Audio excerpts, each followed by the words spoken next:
to become a lion instead of a lamb because we've all been conditioned to be a lamb. And how this is going to play out in your relationship. In your love life, what this is going to do is it's going to make you magnetic to the right high quality men. If you're already in a relationship, yes, it may cause waves. And how I look at this is if we are not growing, if we are stagnant, then our relationship is dying. This podcast is going to help you learn how to stop playing small, find who you really are, and become the truest, freest, most badass version of yourself. So you can get the real love and life that you truly deserve and desire. So if we aren't moving forward, then we are moving backwards. And what a better way to just reinvigorate some life into your relationship by starting to speak up. And a good man isn't going to want you to hold in your thoughts, your feelings until you explode. That's what happens to me. We just hold it in, and we explode. He doesn't want that. He wants to know what you truly think, what you truly feel without the drama. Okay? Men love feelings, they don't love drama. So as you start to express your thoughts, your feelings, say, this is what's important to me, this is what I value, this is what matters to me. You're showing up as a lion. You feel worthy from the inside out. You can speak your mind. You can feel your emotions. And you can speak your truth and own your wants and your needs. You're not merely a yes girl. You have a mind of your own. And you know what you want and you know what you need. You're not going to settle for anything less. Being a lamb is simply saying okay to whatever you get. And then we try to be happy with it, don't we? But it just doesn't work. So we're unhappy, but we're plastering a smile on our face and being quiet and shrinking ourselves and staying small because that's what we're taught to do. For women, it's we are taught to please, put ourselves last, be selfless, be compliant, accommodating, reasonable. Don't upset others. Don't rock the boat. Don't be too loud. Right? You probably heard this since school, and it has just become the way we show up. We don't even realize we're doing this. It's just become part of who we are. And we have to unlearn it to be that lion, to really, and my definition of the lion is to simply be you and however that looks. Be as loud, unreasonable, not accommodating, as selfish without trampling other people, which truly means putting yourself first, and living your life the way you want to live it and showing up the exact way you want to show up in a way that makes you feel good, not in a way that dumbs yourself down, shrinks yourself, or dims your light. So for some, this may be being super loud, and others, it may be this quiet confidence. Either way, it's being who you want to be versus who the world has told you to be, versus who the authority figures have trained you to be, and the school system and the hierarchy, okay, that we all live under that has trained us to just be it's sugar, spice, and everything nice. You know, we grow up hearing that girls are sugar and spice and everything nice. Well, fuck that. What if you don't want to be sugar and spice and everything nice? I say be spicy and not so nice. So, what's the role that was just handed to you? Who did your role models tell you you needed to be? What expectations do others place on you? I was the perfect mother, the dutiful wife, and the perfect daughter. And all it did get me was being burnt out and exhausted. I was thinking that, okay, if I'm good, then I will eventually get what I want. My life will work out. But it really happened the opposite. The more I was good, the more I kept shrinking myself to get approval and validation and be who others expecting me to be, the worse I felt. And it wasn't until, we all have a comfort zone. I started to really challenge that comfort zone and do the opposite of what I was taught and trained to do. And it was super scary. Okay. This is about choosing yourself. choosing, do I want to be the lamb that I've been trained to be, or am I going to be the lion and take control of my life? Versus just going by, it's like someone gave you a script and said, this is who you are, this is who you should be, this is how you should talk, this is how you should walk, this is how you should live your life. And just do it, and then put a fucking smile on your face and just be happy about it. This is how everyone lives their life. This is what everyone does. And that's the crazy. That's like the mind fuck of it all. I see your mom, your grandma, your grandpa, everyone around you is doing the same thing. Everyone around you goes to work, works their ass off, and thinks, okay, I got to work 30, 40 years, however long till you retire. And then finally, you get to retire. Finally, you get to rest. Finally, you get to live your life when you're old and craggly. What about living our lives now? Right? Start doing the opposite of what others expect. Okay. Just because they expect it doesn't mean you have to do it. You can say, yeah, no, I'm sorry. That doesn't feel good to me. Yeah. That's not what I want to do. That's not what I'm about. Okay. 2, break the rules, baby. Break the rules. You have to break the rules to stop being nice and good and accommodating and pleasing others. Okay. And stop trying to get external approval and validation. And you do that by giving it to yourself. You approve of yourself. You approve of your hair, how you conduct yourself, how you show up, your clothes. You approve first. Yes, it's nice to get it externally, but when you know that I don't need it, I would like to have it, then we are not just waiting 24/7 to get that external feedback so that we are okay. We just decide, no, I'm going to be enough for me. I'm worthy. I'm deserving. I am enough just as I am. And we give that to ourselves. 3, living our lives for others versus living it for ourselves. Women have been trained, especially when you're a mom, to live for everyone else. And we put ourselves last till we have absolutely nothing. I remember having young kids, and every day I felt, I'm getting teary eyed, every day I was burnt out. Every single day. It's like I just didn't have the emotional reservoir to do it all alone, but I was forced to do it alone. If you don't choose your partner wisely, when you have to do all the mothering and fathering and grandpa and grandmaing and everything, not everyone has a big family and you're doing it all alone. It's no one can take on all of that without burning out, feeling exhausted, tired, and done. And that's what we expect our moms to be. We expect them to be selfless. Okay. And it's when children are younger, it's a good like 3 years of every single day putting your kids first.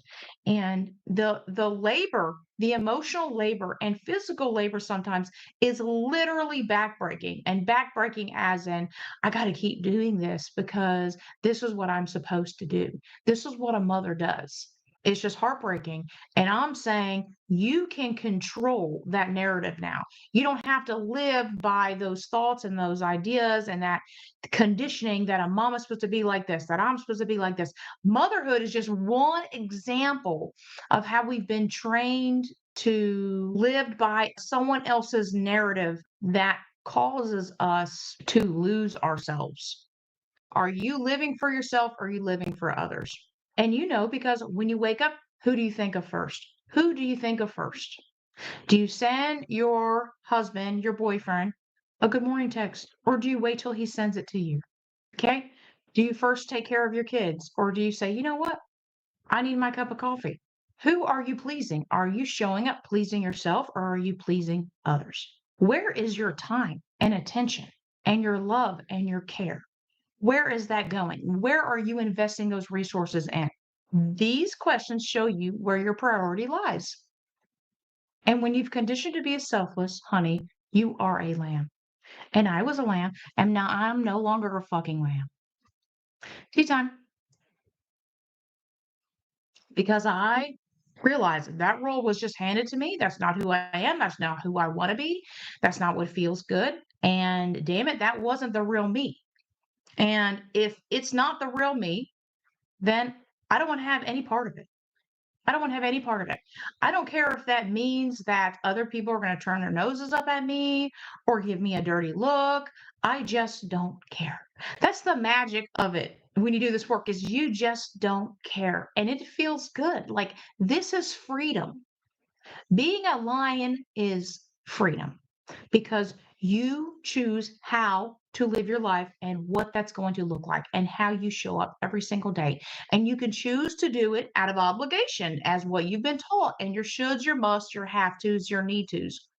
Or you can choose yourself and you can choose. You know what? I'm going to show up the way I want to show up and the way that actually makes me feel fulfilled, feel good, and makes my life enjoyable and happy and comfortable. Because when you're pleasing others, you're putting their comfort first. You're putting their happiness first. And I remember when I did that, and you know what? I would come last. And when I'd come last, I had nothing left. I had nothing for myself. And our lives, we're not meant to live burnt out. We're not meant to live that every day just feels arduous. It feels like a chore. It feels like, what's the point? Right? Just remember when you were a kid, how happy you felt with an ice cream cone. Like, what if we could get that back? What if we could have that happiness and that joy by something simple like an ice cream cone? Such happiness and pure joy just for the sake of being there in that moment and living.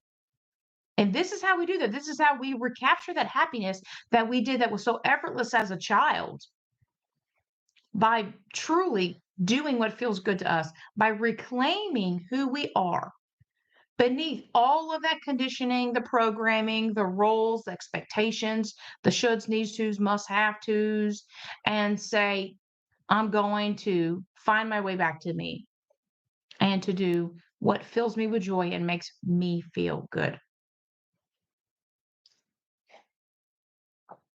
That is how we become a lion. And then every day you make the choice to continue to be a lion because you're going to have people who challenge this. And if you wake up saying, oh my God, I care so much about their approval, okay, then what's going to keep you from going back into that tiny little comfort zone where you were literally like you couldn't even barely move? Okay, you couldn't barely move. We have to broaden that comfort zone so we can actually show up fully and brightly as who we actually are and really own our light and our power and stand in that and not let the fear of not fitting in or disapproval or people rejecting us. If they reject you, then they're not supposed to be there. If they don't like it, especially as a woman, I've experienced this. I've been my full, amazing, radiant self, and people didn't like it. And guess what? I just didn't care. It's magical when you learn not to care. Okay. It makes your life so much easier. And guess what? I do care about my loved ones. I do care what they think and feel and how I affect them. But strangers, nope. People that I'm never going to meet, nope. People who pass me on the street, nope. I just don't care. And it is pure magic. And you can get that freedom too. You can get the freedom by choosing to be a lion, by choosing to live your life the way you want to live it and be who you want to be. And it's very interesting. I remember this. I remember like questioning myself, well, who the hell am I? And all these things where like I was like, I really, really want to be that. Guess what? I already was. I just had the conditioning there and the training there that told me I wasn't. Isn't that crazy? I was like, man, I wish I was confident and bold. And then after I did the inner work, I realized that was me all along. The things that I yearned for and that like my soul wanted so bad, that was already me. It was just buried. And I had to excavate all that stuff that I had learned to reclaim me again. And wow, I remember those moments of just like, who the F am I? The key here is to rebel.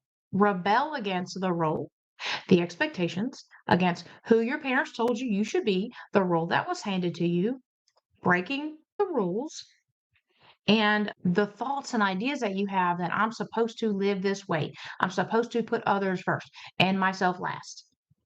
That's how we do that, by being a rebel baby. When you truly know who you are, you can listen to your intuition and listen to that inner voice and trust yourself. Oh my God, you become just unstoppable. You are so strong. And just to feel so comfortable in your skin. Like a combination of all this creates such a beautiful and peaceful life that you can't get from the outside. And no one can give that to you. Like I paid whatever it took to get this, like a decade. It took me a decade of work to be able, it's been really 20 years. If I'm really focusing and dialing in, probably a decade to learn how to do that stuff. It is so, so worth it to say, I know who I am, I know what I want, and I know what I need, and I know what I'm not going to tolerate, and what I want to create. And that is power, baby. That is power. I want to hear your thoughts, your perspective, your ideas, and let me know in the comments. If you'd like to work with me for free or paid, they are all below. If you want to get actual real results, then I'm your girl, okay? I'm here for you. I have done this work and I know how challenging it could be and can show you how it feels on the other side. And that taste of freedom is just so beautiful. I wish more people could experience that because you deserve a life full of joy and happiness and freedom. And that's not what we get automatically. That's not what we get. We have to work for it. And here's going to be the biggest thing on your way.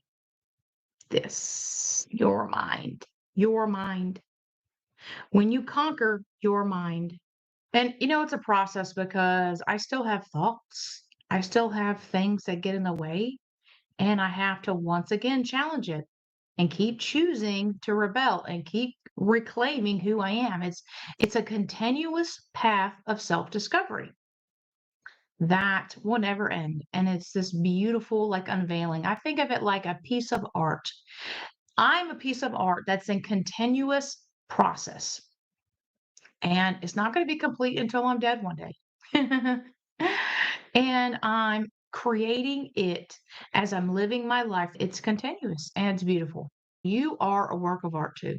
We're all completely one of a kind. I love that Dr. Seuss quote that says, there was never anyone ever like you that existed, that you are the one and only you.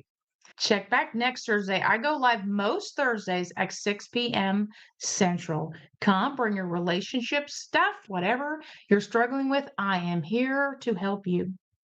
I want you to get this freedom that I have that is just so damn beautiful. You deserve it too. You deserve that happiness, that calm, that peace. I hope to see you next Thursday. Bye. You can become the badass you've always wanted to be, punch fear in the face, and live life on your own terms. Till next time.